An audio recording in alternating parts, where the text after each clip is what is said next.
E abra sua Bíblia, por favor, no Evangelho, em 1 Coríntios, no capítulo 4, no versículo 14. Eu queria só dar um passo atrás com você.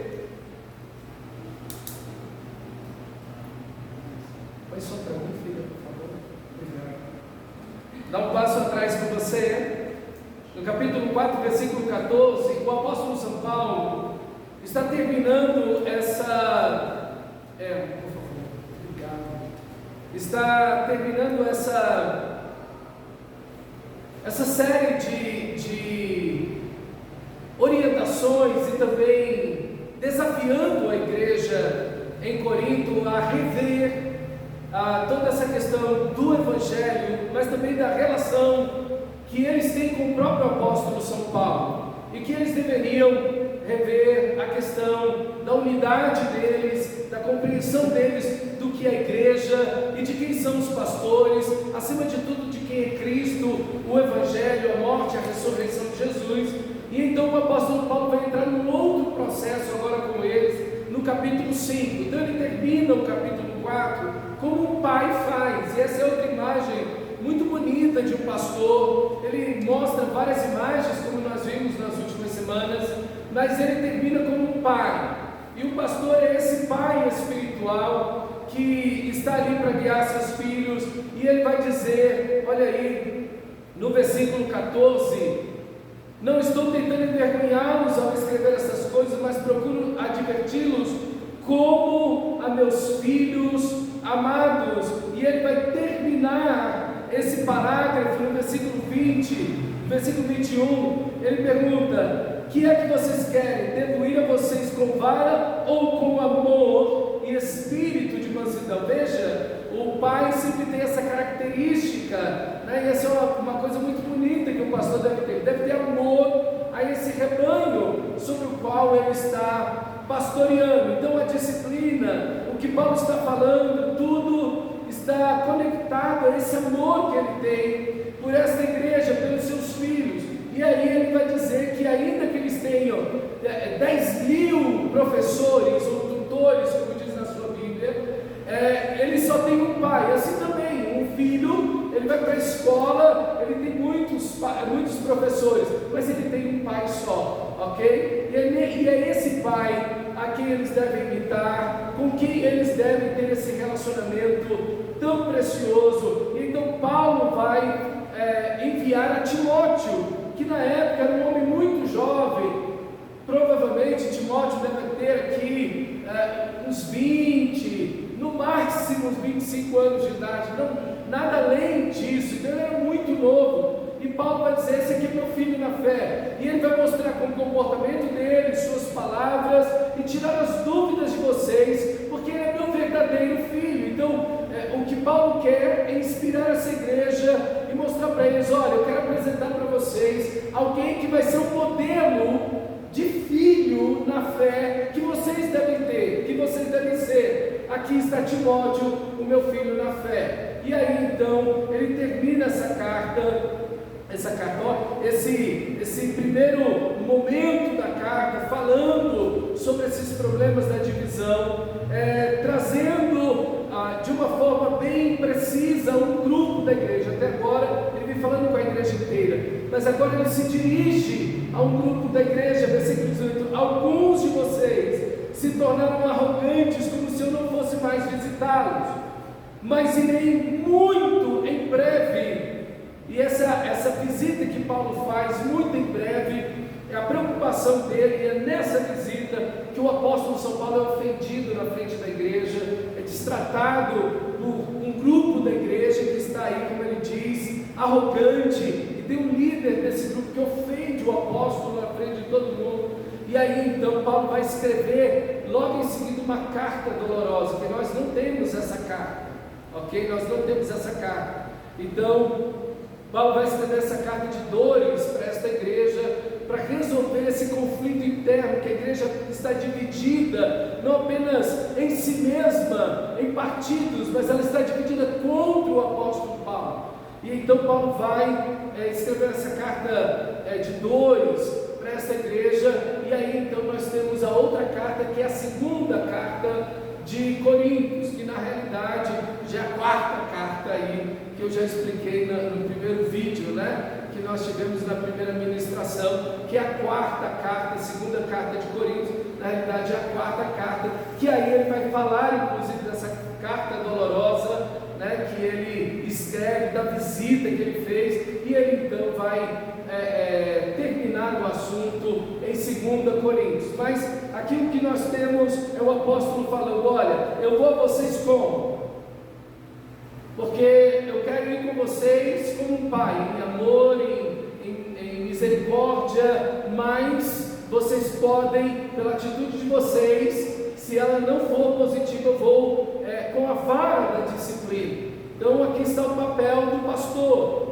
Ele vai de acordo também com a resposta que a igreja dá a ele, assim como um pai faz com seus filhos, de acordo com a resposta que os filhos têm, então o pai também vai agir. Então ele finaliza aí falando que quer saber desses arrogantes, não as palavras deles, mas o poder. E o poder é o que nós vimos lá no capítulo 1 e versículo 24, que o Evangelho, Cristo, é o poder de Deus, é a sabedoria de Deus. O que Paulo quer saber dessas pessoas arrogantes é o quanto eles conhecem a Cristo, o quanto suas vidas foram transformadas pelo Evangelho, o quanto eles ensinam a graça de Deus. É isso que Paulo quer saber, ok? Não é se eles fazem curas e milagres, não. É Cristo Jesus, que é o poder de Deus, que ele quer saber da vida desses homens que estão nesse grupo que está arrogante no meio da igreja. E agora entramos no capítulo 5, esse texto tão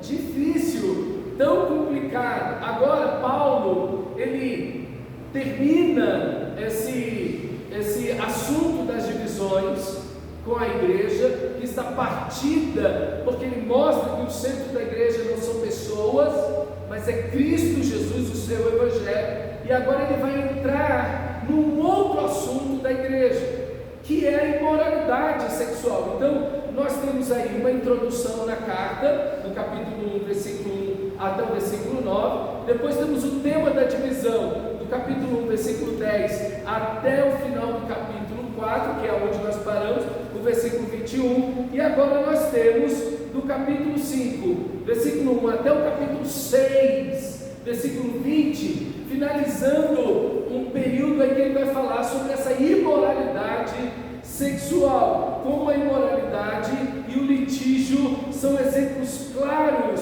do enfraquecimento da autoridade do Evangelho. Está tratando, né, até o final do capítulo 6, das informações que ele recebeu a respeito dessa igreja. A partir do capítulo 7 ele vai responder as perguntas que essa igreja enviou para eles, que eles têm algumas dúvidas a respeito de algumas coisas. Então nós vamos ver hoje o caso do homem incestuoso. Eu não vou conseguir traçar tudo até o versículo 13, porque é o assunto que vai do versículo 1 até o 13. Eu não consigo abraçar tudo isso hoje, porque o texto é um pouco mais denso, mas na semana que vem eu quero concluir até o versículo 13 com vocês, para a gente ter um quadro completo aqui nesse texto. Então, 1 Coríntios capítulo 5, versículo 1 ao 5 diz assim: por toda parte se ouve que há imoralidade entre vocês, imoralidade que não ocorre nem entre os pagãos, a ponto de um de vocês possuir a mulher de seu pai, e vocês estão orgulhosos. Não deviam, porém, estar cheios de tristeza e expulsar da comunhão aquele que fez isso? Apesar de eu não estar presente fisicamente, estou com vocês em espírito, e já condenei aquele que fez isso, como se estivesse presente. Quando vocês estiverem reunidos em nome do Senhor Jesus, estando eu com vocês em espírito, estando presente também o poder do nosso Senhor Jesus Cristo, entreguem esse homem a Satanás, para que o corpo seja destruído e o seu espírito seja salvo no dia do Senhor. Meus irmãos, que texto tremendo esse ano. Só a leitura desse texto deixa a gente, impactado. Meu Deus, que coisa tremenda é o que nós temos diante de nós. Lembre que tudo que foi escrito, porque um texto desse está na Bíblia, tudo que foi escrito para o nosso proveito. Então, nós temos lições aqui para as nossas vidas. Nós temos o que extrair de princípios aqui para mim e para você, para nós como igreja local. É um texto complicado em certo aspecto, mas é uma situação que está ocorrendo na igreja em Corinto, ok? E vai ser não apenas esse texto, mas nós vamos olhar o capítulo 5 e o capítulo 6, a grande parte desses dois capítulos vai tratar da imoralidade sexual. Então é um tema que em todas as cartas praticamente do apóstolo Paulo está presente esse tema, ok? E aqui Paulo vai disciplinar. É um tema difícil hoje para a gente, um tema sensível hoje, a questão da disciplina. Os nossos pais não tinham nenhum problema em disciplinar a gente. Veja que os nossos pais não entravam em crise. Hoje os pais entram em crise quando disciplinam o filho. Ai, será que então os pais hoje entram em crise, mas os nossos pais não tinham crise nenhuma. Eles não tinham problema nenhum em disciplinar a gente. A gente hoje tem esse problema, e isso se transfere para dentro da igreja. E infelizmente nós temos hoje, com relação a esse assunto da disciplina espiritual, moral, ética dentro da igreja, sérios problemas. As pessoas não querem, as pessoas muitas vezes, na maioria das vezes, não aceitam. A maioria das pessoas, quando são nem disciplinadas, às vezes são chamadas a atenção de uma situação, saem da igreja e vão para outra igreja. Então esse tema da disciplina é bem complexo hoje, em nossos dias, mas ele faz parte do texto sagrado, e nós não podemos abrir mão desse princípio chamado a disciplina da fé cristã. Nós precisamos disso, todos nós precisamos disso. Então, meus amados irmãos, nós temos aqui uma igreja que está em perigo. As divisões acabam com a igreja. Uma igreja dividida, um reino dividido não subsiste, vai acabar. Uma igreja dividida contra o seu pastor, contra uma liderança saudável e correta, é uma igreja que está a ponto de se extinguir, ela vai acabar. Mas outra coisa que destrói uma comunidade é a imoralidade. A imoralidade sexual destrói uma comunidade inteira. Citei na semana passada, se eu não me engano, se foi domingo ou se foi na quinta-feira, uma igreja com 600, 800 membros, que eu presenciei, conheci de perto essa igreja, e eu a vi fechar completamente. 800 pessoas foram embora, a igreja fechou, acabou literalmente, ok? Por causa da imoralidade sexual. E foi agora, eu falo de 10 anos atrás, ok? Um pouco mais talvez. Então veja como isso não é uma coisa que acontece só na Bíblia e no passado muito distante, mas acontece também em nossos dias. Então nós temos um tema diante de nós muito importante, mas porque em quase todas as cartas de Paulo vai falar da imoralidade sexual. E se você olhar nas listas que Paulo faz, a imoralidade sexual geralmente está no começo. Não porque o pecado da imoralidade sexual seja o pecado mais grave, não é isso, mas porque era o pecado mais comum e mais difundido nas sociedades e na sociedade greco-romana. Então, como era um pecado que estava muito alastrado, era algo que sempre a igreja tinha que estar tratando sobre essa questão da imoralidade sexual. E aí, adivinha? A nossa história, a nossa cultura dos nossos dias também vai muito longe dessa realidade, principalmente o Brasil. O Brasil é um país de alto consumo de pornografia, um dos países que mais consome imoralidade sexual no mundo.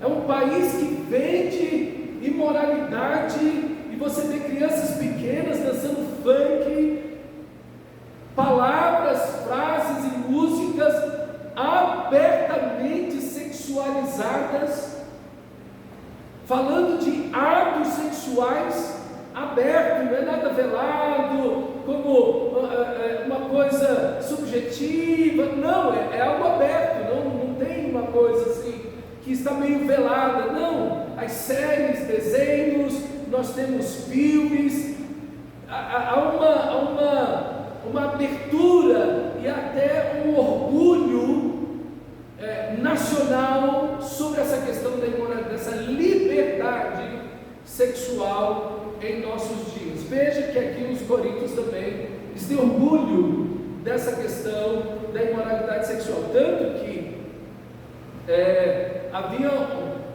corintizar ou corintizar-se, tornou-se um verbo de dizer que vamos perverter alguém sexualmente, de tamanha a perversão sexual da cidade, dos moradores da cidade de Corinto. Havia o templo de Diana, havia o templo de Afrodite, havia o templo de Apolo, todos dedicados abertamente à imoralidade sexual, 1000 sacerdotisas descendo do templo e tendo relações sexuais em todo canto da cidade, com qualquer um que aparecesse, porque elas iam em direção ao porto, que haviam 2 portos em Corinto. Então a imoralidade sexual era aberta. O templo de Apolo era um templo voltado e dedicado ao homossexualismo, e Paulo vai falar sobre essa questão da homossexualidade, tais como alguns de vocês, mas vos lavastes, vos remistes no sangue de Jesus. É o próprio capítulo 5, o próprio capítulo 6,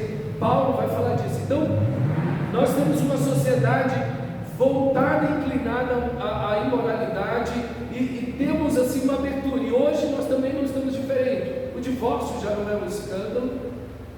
Ter o conhecimento de que 2 adolescentes ou 2 jovens estão tendo relações sexuais não escandaliza mais ninguém.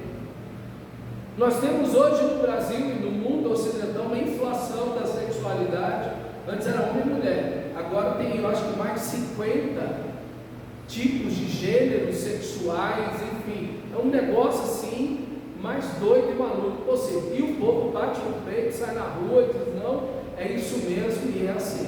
Então nós vivemos uma era de uma hipersexualização que começa desde a infância, mas também do orgulho de toda essa situação imoral que o país vive. Então nós também estamos num contexto muito parecido. E quando nós olhamos para a igreja evangélica brasileira, os casos de imoralidade sexual se multiplicam. Então nós olhamos para a igreja de Corinto e vamos lá no mesmo nível que eles, ok? Falando de um modo geral da igreja evangélica brasileira. Então é triste uma situação como essa, e aqui já tem uma aplicação para mim e para você, como esse texto para nós é atual, como nós devemos lidar com essa questão da imoralidade sexual dentro da igreja, ok? Lembro quando eu cheguei aqui na igreja, há 23 anos atrás, uma mulher que se dizia profetisa, disse para outra: não, você pode viver com esse homem do jeito que você está, Deus está com você e a bênção de Deus está com você. E eu disse para essa mulher: mulher, você está totalmente errada, a Bíblia diz isso. E ela bateu o pé, e eu disciplinei essa mulher, disciplinei a outra também, que estava vivendo essa vida. E aí então ela me pediu uma carta, eu dei a carta para ela, aqui da igreja. Diz: essa senhora, que se diz cristã, está apoiando relações sexuais e morais dentro da igreja, e foi disciplinada, e por isso deseja sair da igreja. Ela disse que se apresentasse essa carta no inferno, nem o diabo queria.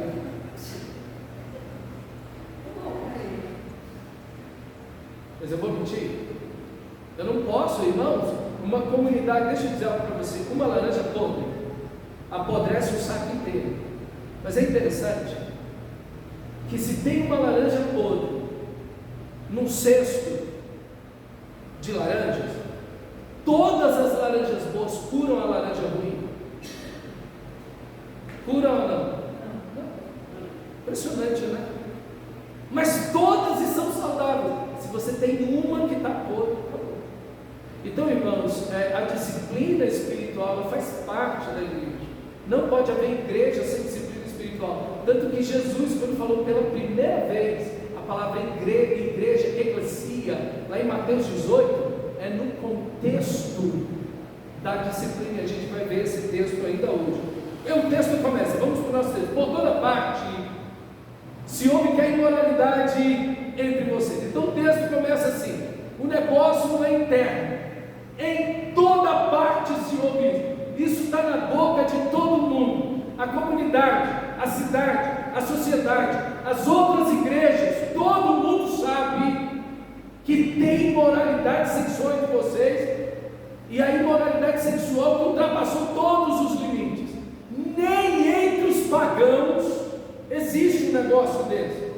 Vocês estão pegando pior do que o povo do mundo. Paulo está dizendo, porque nem no mundo, nem os pagãos, nem quem não conhece a Cristo está fazendo isso. Alguém que está possuindo sexualmente a mulher do seu pai. Então, um quadro muito terrível aqui, o que nós temos. Primeiro porque isso está na igreja, isso está dentro da igreja. Essa é uma situação que se encontra na igreja. Todo mundo sabe. A igreja não faz nada, a liderança da igreja não faz nada, ninguém toma uma providência em relação a isso, ok? Então, uma coisa que tomou a atmosfera da igreja, mas já saiu dos portões da igreja. O mundo inteiro sabe, e eles estão orgulhosos diante disso. Na realidade, o que nós temos aqui não é simplesmente um adultério, ok? Na realidade, é um incesto, é algo pior do que o adultério. Quando você lê, por exemplo, o texto sagrado do livro de Levíticos, quando você vê lá no capítulo 18 de Levíticos, você vai ver uma lista de relações sexuais que não podem ser praticadas. Por exemplo, o pai não pode casar com a filha, o homem não pode possuir a sua nora, ou o genro não pode ter relação com a sogra, né? A tia não pode ter relação com o sobrinho, ok? O filho não pode ter relação com a mãe ou com a madrasta. E esse texto vai seguindo aí, mostrando essas relações sexuais que são erradas.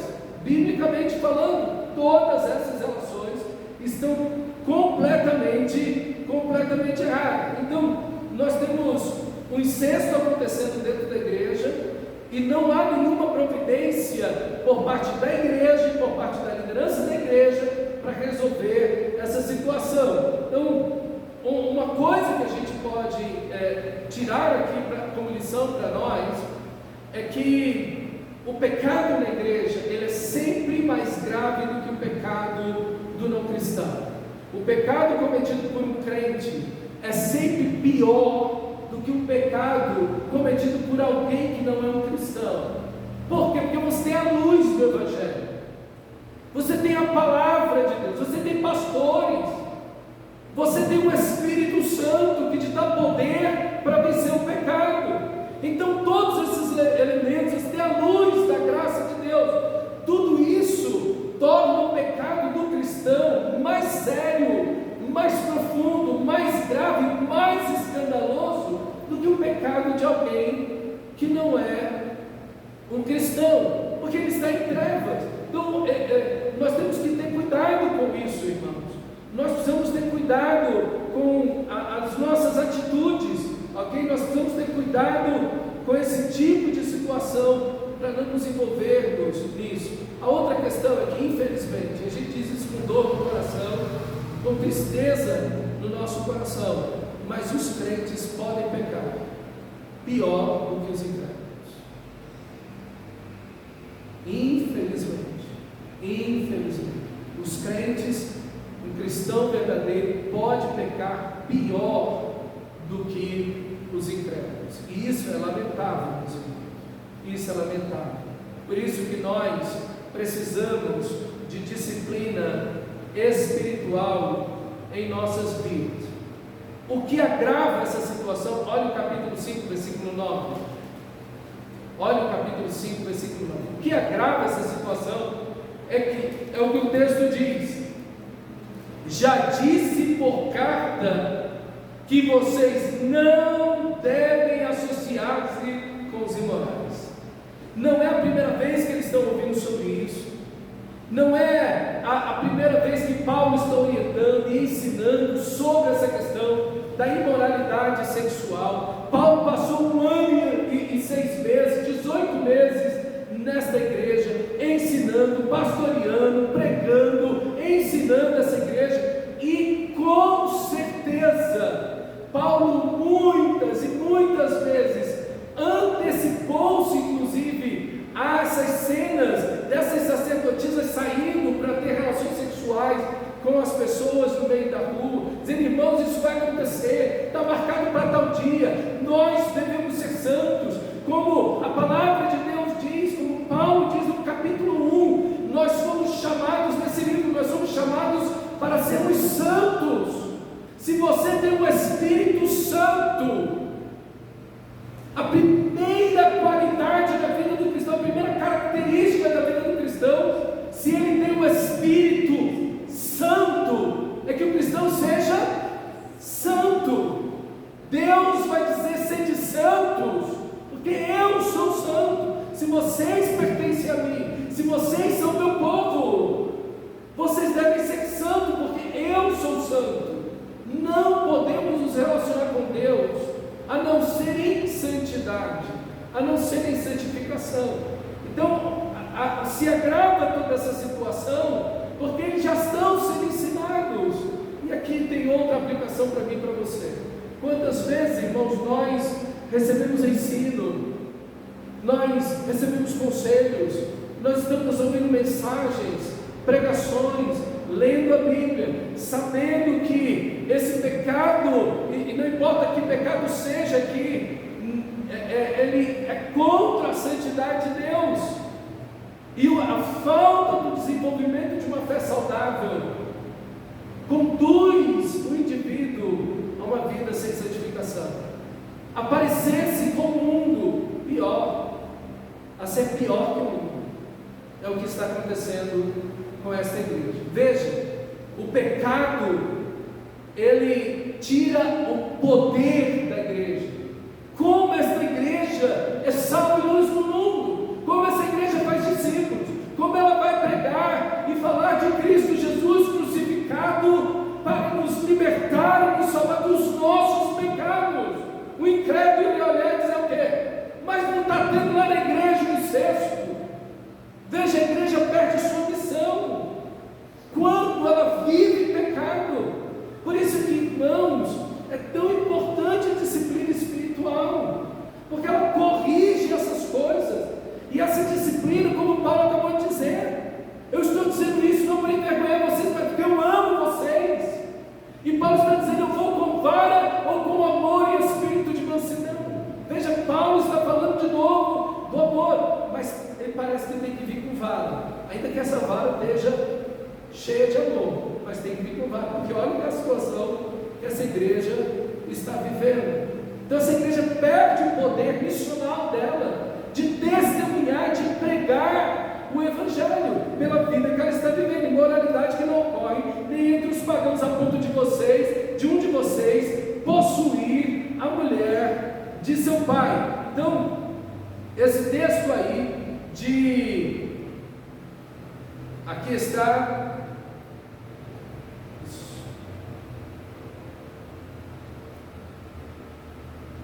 Levíticos 18, que eu acabei de citar. Então, ele vai falar, ele vai encabeçar esse capítulo 18, falando das culturas.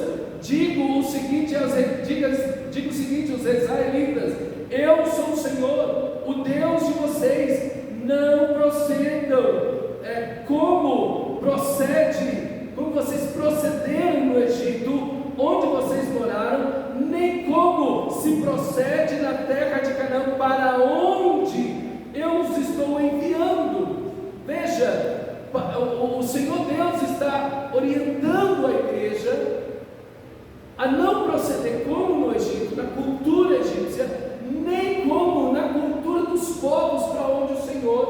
os está enviando para possuir a terra prometida. É um alerta aqui sobre essa questão da cultura. E aqui fica o alerta para mim e para você. Ah, pastor, mas isso está tão comum aí no mundo. Não, irmãos. Pode ser comum no mundo, mas não pode ser comum na igreja. A igreja tem que falar de virgindade do rapaz, a igreja tem que falar da virgindade da moça, do casamento, em guardar-se sexualmente com o seu cônjuge. A igreja precisa falar dessas coisas, ainda que o mundo ache isso ridículo, ainda que o mundo despreze isso, a igreja precisa falar sobre essa questão da imoralidade sexual. Isso destrói as pessoas, irmãos. Ninguém vai se entregar à imoralidade sexual e vai ser alguém feliz, vai ser alguém que sirva a Deus e que viva na comunhão da igreja, ok? Não pense que isso vai acontecer, porque não irá acontecer de modo algum. Então, meu amado irmão, Paulo se dirige ao homem aqui no caso, que há um homem dentro da igreja que possui a mulher de seu pai. Por que ele não fala da mulher? Porque com certeza essa mulher não era da igreja, ok? Veja que todo o foco da disciplina não está na mulher, está nele, no homem. Por quê? Porque ela não faz parte, ela não é uma cristã. Nós não sabemos aí exatamente os detalhes da situação. Nós não sabemos se o pai desse rapaz morreu, ou se ele é divorciado dessa mulher, ou se ele está vivo e continua casado com essa mulher, ok? Nós não sabemos, mas independentemente da situação, a Bíblia norteia a todos nós, mostrando que essas relações sexuais são totalmente equivocadas, são totalmente erradas, e elas ofendem a Deus e ofendem as pessoas. Depois você pode olhar o capítulo 18 do livro de Levítico, para você ler lá aquela sequência de relações sexuais ilícitas, ok? Versículo 2: e vocês estão orgulhosos, não deveriam porventura estar cheios de tristeza e expulsar da comunhão aquele que fez isso? Meus irmãos, a gente fica pensando como, diante de uma situação dessa, essa igreja está orgulhosa. É até difícil da gente entender uma coisa dessa. Gente, nem o mundo aceita isso, e a gente está aqui orgulhoso. Então, veja, há uma espiritualidade muito doida nessa igreja, e eles se acreditam extremamente espirituais. E aqui talvez seja o ponto por que eles estão orgulhosos. Não, Deus está apoiando essa situação. Por quê? Porque nós nos reunimos e falamos em línguas. Quando nós olhamos o capítulo 12 desse livro de 1 Coríntios, nós vamos ver que essa igreja acredita que o dom principal, o dom que os leva a serem super espirituais e que revela a presença de Deus entre eles, é que eles falam em línguas. E Paulo vai mostrar para eles que é justamente o oposto. Veja, as pessoas podem desenvolver uma espiritualidade assim: a pessoa mente, a pessoa rouba, a pessoa está em imoralidade, está no culto, cantando, pregando, dando glória a Deus e falando em línguas. É possível isso, é possível isso. E essas pessoas se acham ultra espirituais, mas estão vivendo na imoralidade, estão mentindo, estão dividindo a igreja, estão vivendo contra os irmãos, partindo a igreja, e se acham ultra espirituais. Meus amados irmãos, nós vamos ter cuidado com isso. Por isso a disciplina espiritual nos ajuda até ver o que está acontecendo em nossas vidas. Por isso que estar debaixo de uma pregação bíblica saudável é tão importante, porque cada vez que você ouve a mensagem, cada vez que você ouve o estudo, aquilo abre seus olhos espirituais para ver sua própria condição em relação à palavra de Deus, em relação à santidade de Deus, em meio à cultura que nós vivemos, para que não sejamos absorvidos pelo mundo. Pelo contrário, que venhamos a parecer com Cristo Jesus, o nosso Senhor, mas sem uma mensagem Não tem como vivermos nessa vida de santificação. Não é possível agradar a Deus, ok? Então, eles estão orgulhosos, porque eles estão achando, não, Deus se faz presente no nosso meio, ainda que estejamos vivendo assim. O mais importante é que Deus está nos abençoando. Muito parecida esse tipo de ideia com aquela que os judeus na época de Jesus tinham. Templo, e isso também no Antigo Testamento. Templo do Senhor é esse. Enquanto o templo estiver de pé, Deus está conosco. E Deus já os tinha deixado. E Jesus vai dizer depois, não vai ficar aqui pegando sobre pé. E na época de Jeremias, quando se estava dizendo isso, Nabucodonosor veio e destruiu o templo, queimou o templo todinho. Mas a ideia deles é que enquanto nós temos um edifício, e em Corinto, enquanto nós falamos em línguas, Deus está conosco, está apoiando tudo o que nós fazemos. É muito perigoso isso. Muito perigoso isso. Enquanto eu tenho dinheiro, então Deus está. Enquanto Deus está me usando para fazer milagres, então. Enquanto eu estou sempre pregando e as pessoas estão se convertendo, então está tudo bem. Não. De jeito nenhum. A gente tem que ter muito cuidado com isso. Muito cuidado com isso. Então, essa ideia dessa igreja que se gloria nessa atitude pecaminosa, irmãos, é totalmente contrária às escrituras sagradas. Talvez nessa super dimensão espiritual que eles acham que tem, eles negligenciam o corpo. Porque Paulo vai usar no capítulo 5, no capítulo 6, um ditado que eles tinham: todas as coisas lhes são lícitas. O corpo é para a comida, e eles diziam: o corpo é para o sexo. Assim como o estômago é para a comida, o corpo é para o sexo. Eram ditados dos coríntios, e Paulo está dizendo: não, todas as coisas lhes são lícitas. A cultura diz: nem todas me convêm. O corpo é para o sexo, não, o corpo é para o Senhor. O corpo não é para a imoralidade. Fugir da imoralidade sexual, vai dizer o apóstolo São Paulo, porque Deus é santo. Deus é santo. Então, meus amados, e somando a isso, você olha lá no capítulo 15, eles não acreditam na ressurreição dos mortos. Então, o que eles têm na cabeça deles? A pessoa morre, o corpo apodrece na terra. Então Deus não quer isso. O que Deus quer é o coração. O que importa é ser sincero diante de Deus. O que Deus quer é a sua sinceridade. Não, se você estiver sincero, não importa o que você faz. Irmão, de onde vem isso? De que cabeça saiu um negócio desse? Que Deus está preocupado com a sinceridade do seu coração. Sim, Deus está preocupado com a sinceridade do seu coração, mas Deus está preocupado com a sua obediência à palavra dele. Se você é sincero, mas está fazendo um monte de coisa errada, você está sinceramente errado e contra Deus. Contra Deus.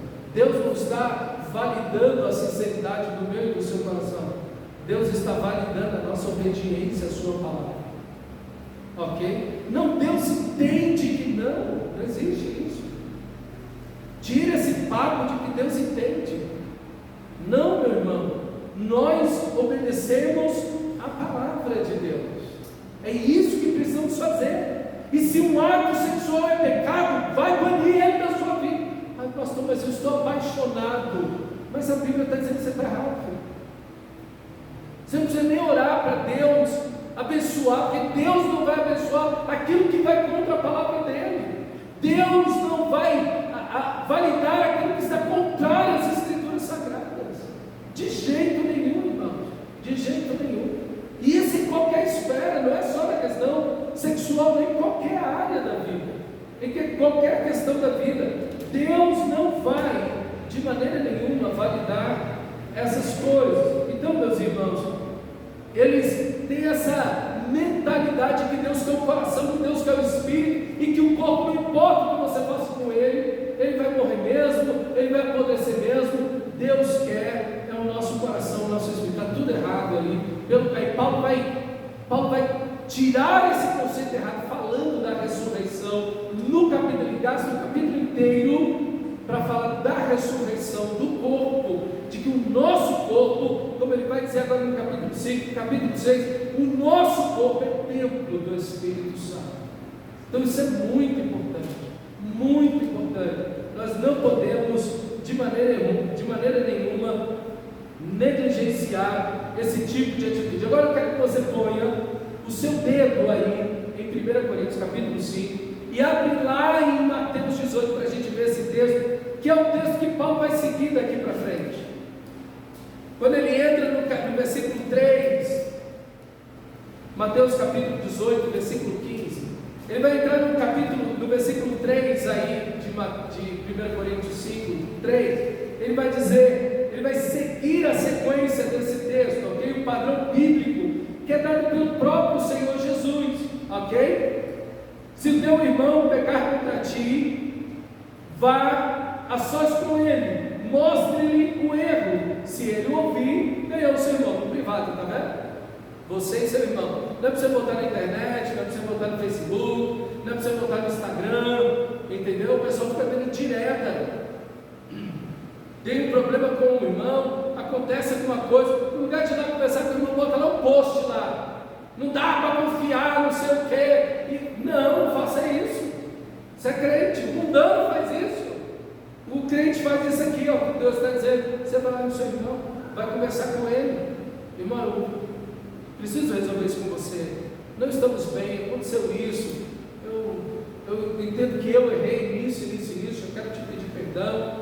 Mas entendo que você também não pode agir dessa maneira, então você vai conversar com o seu irmão. Você e ele só. Não é para você conversar com ninguém, não é para você falar para o irmão, eu quero falar um negócio aqui para você orar. Não, você está sendo fofoqueiro. Deus não te mandou espalhar para ninguém o que aconteceu entre você e seu irmão. Deus mandou você ir até ele e conversar com ele. Vai conversar com seu irmão, senta com ele, ora junto, converse, olhe nos olhos, perdoem-se mutuamente e validem novamente o amor que você tem pelo outro. Vatue ele só. Se ele ouvir, você ganhou seu irmão. Pronto.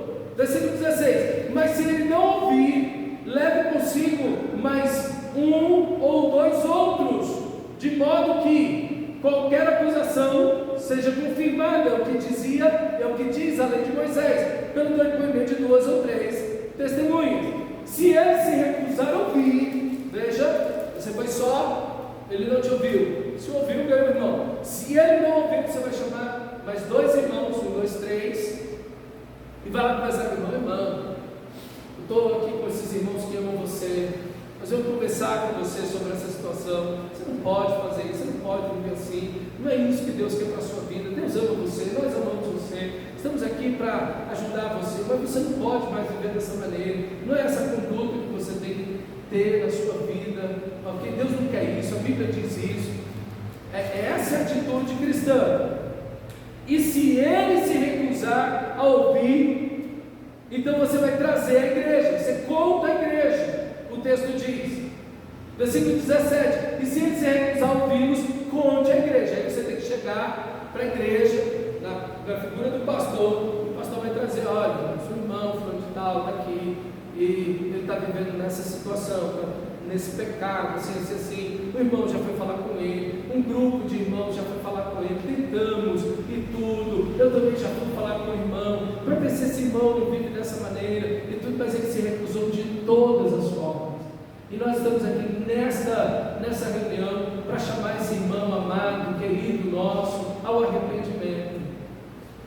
E aí então a igreja inteira se levanta para dizer: irmão, nós te amamos, mas você não pode viver assim. Você não pode viver assim. Nós não podemos aceitar a sua atitude nessa comunidade desse jeito, ok? Por amor a você e por amor a todos os que estão aqui, acima de tudo, por amor a Cristo Jesus. Abandone o seu pecado para que você esteja no nosso meio. Essa atitude que essa igreja deveria ter tomado, mas não tomou. Essa é a atitude correta da igreja. A igreja que ama, alguém que ama, um pai que ama, disciplina seu filho. Põe limites no seu filho. Diz que ele não pode fazer isso. Irmãos, as pessoas acham, e às vezes com razão, porque se disciplina às vezes porque a pessoa cortou o cabelo, ou sei lá, até mais antigamente, mas ainda existe um pouco disso, e dar-se alguma disciplina que não necessita daquilo, você tem que conversar com a pessoa, você pode orientar a pessoa, mas às vezes disciplina-se a pessoa, e a gente já viu casos assim terríveis, de pessoas que foram disciplinadas porque cortou o cabelo, porque botou uma bermuda, porque viu televisão.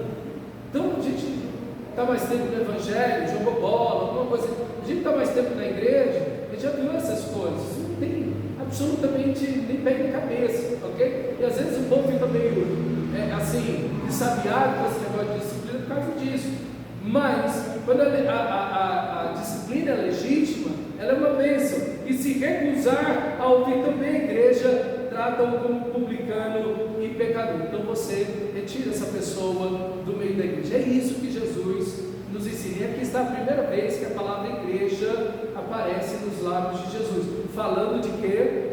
De disciplina, ok? Versículo 3, agora volta para Mateus, volta para 1 Coríntios, não fecha Mateus não, nós vamos voltar daqui a pouquinho. Capítulo 5, versículo 3: apesar de eu não estar presente fisicamente, estou com vocês em espírito, e já condenei aquilo que fez isso como se estivesse presente. Então Paulo está aqui falando para esses irmãos, falando: irmãos, nós vivemos, nós somos um corpo, nós somos uma família, nós somos um corpo onde o Espírito Santo de Deus habita. Então eu não estou aí fisicamente, mas eu estou em espírito com vocês, eu estou presente em oração, presente pastoreando vocês em espírito, escrevendo para vocês, cuidando de vocês, orando, intercedendo por vocês, e eu não posso permitir essa atitude, esse pecado dentro dessa igreja. Então eu estou me unindo a vocês para disciplinar essa pessoa. Veja, essa igreja não tem como fazer as etapas, porque elas estão se orgulhando de ter alguém num pecado desse. Então Paulo já tem que tomar a última decisão de expulsar esse homem de dentro da igreja. Ele já tem que tomar a atitude final aí. Veja, no versículo 11 do capítulo 5. Capítulo 5, versículo 11. Que Paulo vai dizer que deve se tirar esse homem da comunhão, que esse homem deve ser expulso da igreja. Paulo finaliza também aí no versículo 13, dizendo a mesma coisa. Toda a igreja deve estar reunida para tirar esse homem. Não deve ser apenas a atitude de um pastor, tem que ser a atitude de toda a igreja também. A gente já viu, nós aqui infelizmente já passamos por isso, que toda a igreja séria já passou por isso algumas vezes, né? E a gente já passou isso algumas vezes, de ver pessoas que você tem que dizer para ela: ou você deixa o pecado para ficar na igreja, ou você fica com o pecado. Não tem como você permanecer na igreja nesse pecado. E a pessoa dizer: não, eu prefiro o pecado, e ir embora, ok? Essa pessoa retirou-se da igreja por decisão própria, porque a gente chegou como liderança da igreja e disse: olha, você não pode mais viver essa vida. A gente tem tentado com você, a gente tem insistido com você, a gente tem ajudado você já por algum tempo, temos insistido com você, apoiado você, ajudado você, te dado todo o auxílio para você vencer esse pecado, mas você insiste em viver nesse pecado. Então hoje você tem que decidir: ou você fica com a igreja em Cristo, ou você fica com o pecado no mundo. E a pessoa dizer: não, eu quero o pecado, eu quero o mundo. Infelizmente, ok? Essa pessoa se entrega a Satanás, essa pessoa se entrega ao pecado, ok? Essa pessoa se entrega ao pecado. Então Paulo precisa se reunir com esta igreja, ainda que não é possível fisicamente, mas em espírito, de uma maneira muito séria, para resolver toda essa situação. E no versículo 4 Paulo vai dizer: quando vocês estiverem reunidos em nome do nosso Senhor Jesus, e aí é no culto, ok? Estando eu com vocês em espírito, e estando presente também o poder do nosso Senhor Jesus. Veja, aqui é aquilo que Paulo vai dizer, é aquilo que Jesus vai dizer. Agora volta lá em Mateus 18 novamente, agora a partir do versículo 18: em verdade vos digo, tudo que vocês ligarem na terra terá sido ligado no céu. Veja, ele acabou de falar sobre levar na igreja a pessoa não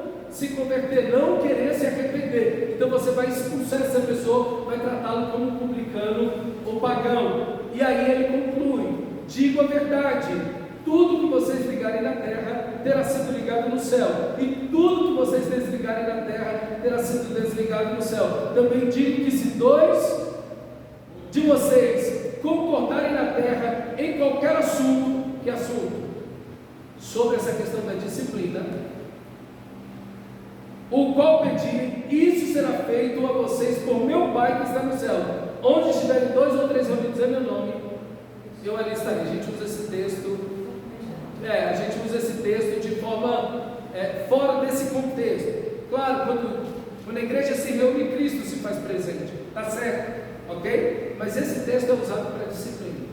Aquilo que a igreja liga na terra é ligado no céu. Deus aceita. Por quê? Porque a igreja está em obediência à palavra. A igreja está dando disciplina a um pecado e disciplinando aquele que não quer se arrepender do seu pecado, ok? Então, nesse sentido, veja a seriedade disso. Os céus se unem com a igreja. Deus está presente, o Espírito Santo, o Evangelho, o poder de Cristo. Cristo se faz presente. Onde tiver 2 ou 3 reunidos em meu nome, a igreja, a liderança da igreja, todo mundo está tentando tirar essa pessoa do pecado. Essa pessoa não quer. Ela quer permanecer no pecado, ela quer permanecer nas trevas, ela quer ir nessa direção. E a igreja não tem mais o que fazer a não ser retirar essa pessoa de dentro da igreja. Então, irmãos, aqui está um ponto importante. A seriedade dessa disciplina não é algo simples, não é algo, me expulsaram da igreja ali, então agora eu vou para outra igreja. A pessoa pode até fazer isso, achando que está tudo bem com ela, mas aí a igreja que vai receber com festinha, alguma coisa assim, deve primeiro perguntar por que você está vindo para cá, né? Seria a coisa certa, e ligar para o pastor daquela pessoa que está vindo: olha, tem alguém que, você é de que igreja? Por que você está vindo para cá? Ah, não, então você tem que me dar o telefone do seu pastor. Provavelmente, se essa pessoa tiver pecado, ela vai para outra igreja, porque ela está vendo que o negócio ali é sério, que o negócio ali não é bagunçado, não. É só chegar e vir: não, esse pastor aqui, essa igreja é sério, então eles vão ligar para o meu pastor para saber porque eu estou vindo para cá. Então, meus irmãos, quando há uma seriedade, essa pessoa precisa voltar para o Evangelho, ela precisa ver que aquilo não é simplesmente uma coisa de mudar de uma igreja para outra, ok? Mas é de fato de se arrepender diante de Deus. Então veja toda a seriedade que abraça o nosso texto. Em nome do Senhor Jesus, o poder do nosso Senhor, o Deus da glória está presente, o Espírito Santo se faz presente, a palavra de Deus, o Evangelho, a igreja, os pastores, enfim, toda a comunidade está ali, não para destruir aquela pessoa, mas para tentar salvá-la do pecado. Veja que todas as ações que Jesus diz é para tentar restaurar essa pessoa, não é para empurrar essa pessoa para o pecado, mas é para restaurar essa pessoa. Você chama o irmão em particular, chama 2 ou 3 em particular, chama a igreja, veja, tudo é para que essa pessoa seja restaurada. E aqui está um ponto importante: tudo que diz respeito à disciplina tem um ponto convergente: a glória de Deus e a restauração do pecador. Não é a disciplina pela disciplina, a disciplina é para salvação. A disciplina não é para querer, nessa pessoa aqui a gente abandonou ela, não, é para a salvação dessa pessoa, para a restauração dessa pessoa, claro, desde que essa pessoa queira ser restaurada, desde que a pessoa queira receber a disciplina e a ajuda. Porque se a pessoa não quer ser ajudada, se a pessoa não quer receber disciplina, como você vai ajudar essa pessoa? Se a pessoa não admite que mentiu, que pecou, que roubou, que está vivendo imoralidade, se a pessoa não admite seu pecado, como você vai ajudar essa pessoa? Não tem o que fazer. A igreja em si, os irmãos em si perdem até mesmo a capacidade de poder ajudar uma pessoa assim. Porque uma pessoa, quando ela tem disciplina, ela deve ser apoiada, ela deve ser ajudada, ela deve ser tratada, ela deve ser discipulada, ela deve ser acolhida na igreja, e não simplesmente jogada no canto. Não é isso que é disciplina cristã. É justamente apoiar essa pessoa para ver essa pessoa livre dessa situação, restaurada, completamente restabelecida. Então você, a liderança da igreja e a própria igreja, devem ter a atitude de amor, de tentar levar essa pessoa nessa direção do arrependimento. E se essa pessoa deseja esse arrependimento, nós damos todo o apoio. Mas, se essa pessoa se enrijece, não se arrepende, não se converte do seu pecado, o que a igreja pode fazer? Não tem mais o que fazer. Não tem como você restaurar essa pessoa. A pessoa não quer se arrepender. A pessoa não quer se arrepender. E aqui fica algo importante que nós precisamos também, é que essa disciplina, ela sempre deve ser no colegiado. Por exemplo, quando eu tive que disciplinar qualquer pessoa dentro da igreja, eu sempre pergunto, eu sempre consulto a liderança da igreja, mas também outros pastores. Eu vou até o meu pastor e pergunto para ele: pastor Edson, estou numa situação assim, tem uma pessoa assim, eu sei que a Bíblia diz isso, eu já tentei isso. Tem mais alguma coisa que a gente pode fazer para ajudar essa pessoa a sair dessa situação? Qual a atitude que, pastor Glauco, a gente pode, não tem mais o que fazer, pastor. Tem que disciplinar na frente da igreja, reprova isso, disciplina essa pessoa na frente da igreja, acabou. Não tem o que fazer. Então, irmão, eu creio que essa é uma das coisas mais terríveis para um pastor fazer. Assim como um pai para uma mãe é disciplinar seus filhos. A gente faz aquilo com o coração quebrado, partido. Ninguém faz isso dando festa, não. Isso é algo de tristeza. Por isso que o texto está dizendo: vocês devem se entristecer, vocês devem chorar diante de uma situação dessa. E aqui é uma lição para mim e para você, que a tristeza deve estar em nossos corações, diante do pecado, seja nosso, seja do nosso irmão, seja de qualquer pessoa. A tristeza de ver a pessoa cair, e ela gritar: eu sabia que isso um dia ia acontecer. Não é tristeza, são lágrimas, é luto, não há alegria alguma nisso, irmãos. Quem festeja a queda de alguém é o diabo. É o diabo que festeja a queda de alguém. Não é Deus, não. Deus se alegra, Deus dá festa nos céus quando o pecador se arrepende. E a igreja está para isso, para ver o arrependimento das pessoas. Mas a gente precisa também da contrapartida. E aqui tem uma lição para mim e para você também, que nós devemos ter um coração quebrantado, porque todos nós podemos em algum momento ser parte da disciplina eclesiástica, da disciplina pastoral. E como vamos reagir? Qual será o nosso coração? Como iremos responder a essa disciplina? Com humildade, quebrantamento, dizendo: pastor, é verdade, eu preciso dessa disciplina, a minha vida não anda certa, eu não estou agindo da maneira correta, pecado para me disciplinar, chamar minha atenção, realmente eu tenho lutado contra esse pecado, preciso de ajuda. É essa a nossa atitude? Quem você conhece que já teve essa atitude? Na sua vida cristã inteira? Quem você conhece que já teve essa atitude?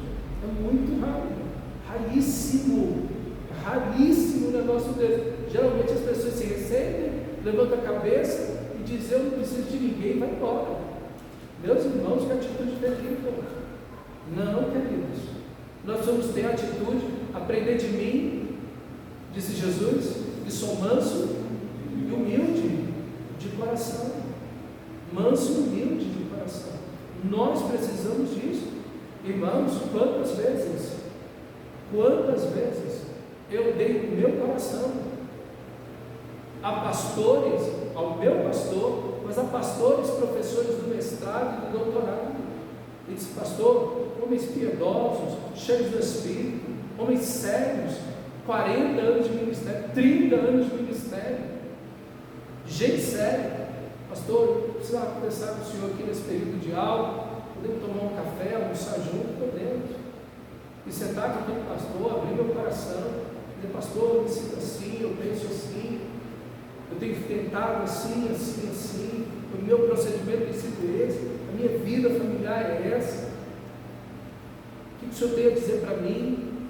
Meus irmãos, não pode ser outra a nossa atitude, de abrir o coração, ouvir o que um pastor tem para dizer para nós, e receber aquilo com o coração aberto, contrito, quebrantar, dizendo, Deus, você é propício a mim, pecador, aqui estou eu, Senhor, me acha aqui, cura o meu coração, liberta a minha vida, eu quero te agradar, eu quero viver em santidade. Essa é uma lição desse texto para todos nós, para todos nós. Como é o seu coração quando alguém chama a sua atenção? Quando o seu pastor chama a sua atenção? Qual é o seu coração? De responder e ser grosseiro? Que é isso? Será que é isso que Deus quer que você faça? Meus irmãos, esse orgulho não é bom. O orgulhoso, irmão, não é apenas um homem do nosso Deus. Não é verdade? Todos nós temos que aprender a humildade quando se fala de disciplina espiritual. Versículo 5: entregue esse homem a Satanás, para que o corpo seja destruído e seu espírito seja salvo no dia do Senhor. Entregar a Satanás é o que Paulo já disse no versículo 2. Olha o versículo 2, ele já disse isso. E vocês estão orgulhosos, não deveriam, porém, estar cheios de tristeza e expulsar da comunhão aquele que fez isso aí. Entregar Satanás é isso, expulsar da comunhão. Olha o versículo 13: Deus julgará os de fora, expulsem este perverso do meio de vocês. Está vendo? Entregar Satanás significa o quê? Tirar essa pessoa do meio da igreja. É isso que significa entregar Satanás. Por quê? Porque essa pessoa que está sob a proteção da igreja, que está vivendo em santidade em Cristo, está em Cristo, mas é uma pessoa que está vivendo no pecado, ela não pertence a Deus, ela não pertence ao Senhor da glória. Então, quando alguém decide viver no pecado, ela decide viver do lado do pecado, das trevas, do diabo. Essa pessoa mesmo se entrega a Satanás, só que ela não pode viver entregue a Satanás dentro da igreja, ela tem que ser retirada da igreja, ela não pode viver dessa maneira na igreja. Então, é essa atitude, o objetivo, para que o corpo seja destruído. E aqui a ideia do corpo ser destruído está ligado ao próprio sofrimento que o pecado vai trazer, porque todo pecado traz sofrimento. E quem peca sexualmente, Paulo vai dizer nesse mesmo capítulo, nesse mesmo texto, o capítulo 6, peca contra o próprio corpo, né? Então, é um sofrimento pessoal, é um sofrimento físico, que essa pessoa vai ter, emocional, que essa pessoa vai ter, mas, quando essa pessoa se entrega ao pecado, ela está na esfera de Satanás, para que Satanás atue na vida dela, com certeza. E aqui você vê que Satanás se torna um instrumento de Deus para disciplinar alguém, seja entregue a Satanás para a destruição do corpo. Então, se o pecado já traz sofrimento, agora Satanás vai botar um sofrimento maior sobre essa pessoa, e nesse sofrimento vai haver algo para que o espírito seja salvo no dia do Senhor. Veja, o objetivo da disciplina é a salvação no dia do Senhor. Que interessante isso. O objetivo da disciplina não é que essa pessoa se encaminhe e nunca mais volte, não. É que essa pessoa, ao se arrepender, retornando à comunhão, seja recebida para a glória de Deus e seja salva no dia do Senhor. Vem só o bagaço, vem todo quebrado, mas a gente recebe para a glória de Deus, porque a festa do céu é quando o pecador se arrepende. Então, esse é o propósito da disciplina. Amém? Espero que esse texto nos traga essas lições tão preciosas, que você e eu, irmão, vigiemos, que você e eu, irmãos, possamos ser humildes de coração e não permitir que o pecado domine as nossas vidas, e sejamos de alguma forma orgulhosos diante do Senhor, mas também diante da igreja. Vamos ficar de pé e orar diante do nosso Deus.